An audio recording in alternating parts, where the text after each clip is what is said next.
you as John Bloom. Now you created this Joe Bob Briggs character, and initially for writing, right?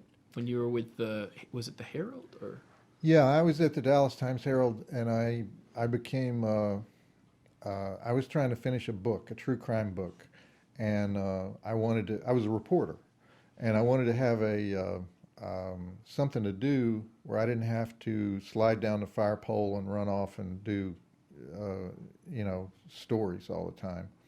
And the film critic had left the paper, and so I asked the entertainment editor, "Can I be the interim film critic?" So, because it sounded to me like a cushy job, right? um, which you just go to screenings every day and you know write the review, and you never have to travel or anything. I didn't know at the time that about the junket, about the movie critic junket, you know, but but so I started doing the job, and I watched every movie that came out, and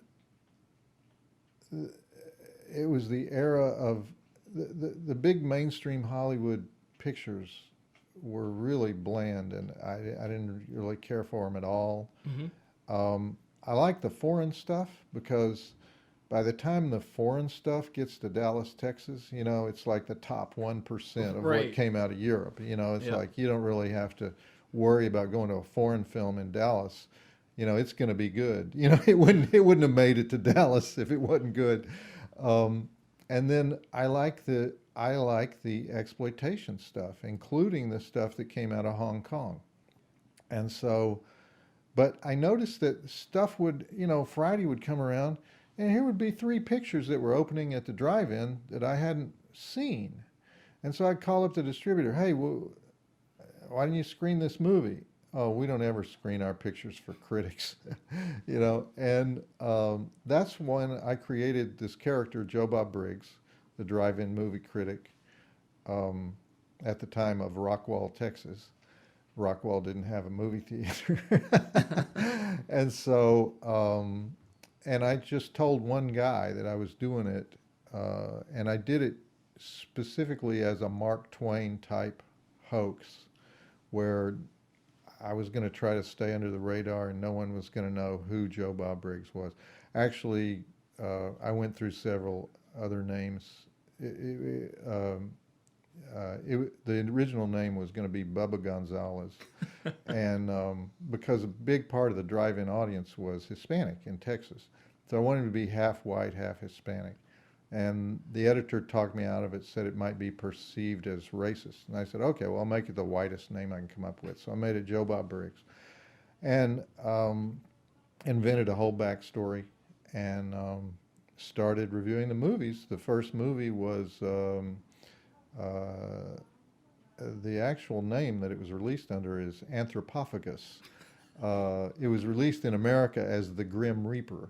It's a Greek Italian cannibal classic, and that's the first movie I reviewed, and it was at the drive-in, uh, and each week we buried the column. We intentionally buried it because we knew that editors wouldn't like it, the top editors.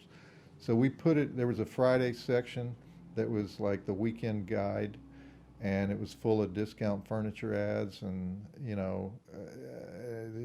was this greasy thing that the ink would come off on your hands, and we were back there at page 34 or something. It was like really buried in the back of the thing. It was like um, this thing was so cheap. I mean, it made the New York Post look like the New York Times. It was just, and so in the despite being back there doing that, from the very, I would say the second week, started getting tons of fan mail. Who is this guy? Love this, love these, reviews, um, and so it just developed from there. And the character developed from, well, I mean, I'm from the South. I have, I know the types, and so I developed it from there, and eventually Joe Bob was talking about things other than movies, and then became controversial because Joe Bob's opinions were controversial, and then it went on from there. But it started in 1981, and I was able to keep my own identity secret until 1985.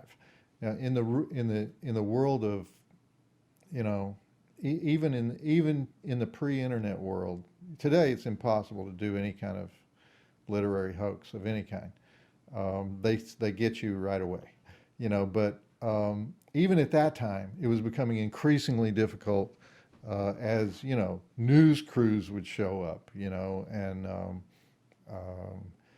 so there would be speculation about who was writing it and things like that, which I loved, but I couldn't keep it. I would have continued to keep it a complete pseudonym, but it all blew up in my face. And when it blew up in my face, I said, well, okay, I'll just go the other direction. I'll start being Joe Bob Briggs in public. And I actually started going to civic clubs and things and like just doing a little Joe Bob spiel. And from that, they asked me to host movies as a guest host. Actually, it was that Rolling Stone article about Texas Chainsaw Massacre 2. They said, let's have this guy be a guest host one Friday night on the movie channel. And they just kept inviting me back and inviting me back and inviting me back. And at the time, there were 4 hosts that represented different genres, and they kept firing them. And eventually, I was just like virtually all alone in this big, huge soundstage. We were shooting out of the old Dumont Studios in Spanish Harlem. And in fact, the original Joe Bob Briggs set, I discovered to my horror, had been they painted over an old Jackie Gleason set from Oh my God! Wow. from the 50s. They just I'm sure it's now painted over for something else. But it was just ridiculous for me to be in this huge soundstage. The Honeymooners soundstage, Doing this little show. doing this little show. And so I finally said, look, I can shoot this thing myself in Texas. There's no reason to do this. And so we moved it to Texas and shot it much cheaper, 10 times cheaper than what they spent in New York. Now, did you ever, was it ever exhausting, or was there ever a big enough difference between you and Joe Bob Briggs that it became exhausting at people's anticipation of you or what they expected of you? Or No, because I never had Joe Bob Briggs say anything that John Bloom didn't believe. It was just said in a more exaggerated manner. So I thought it would be ridiculous to have me spouting a lot of nonsense,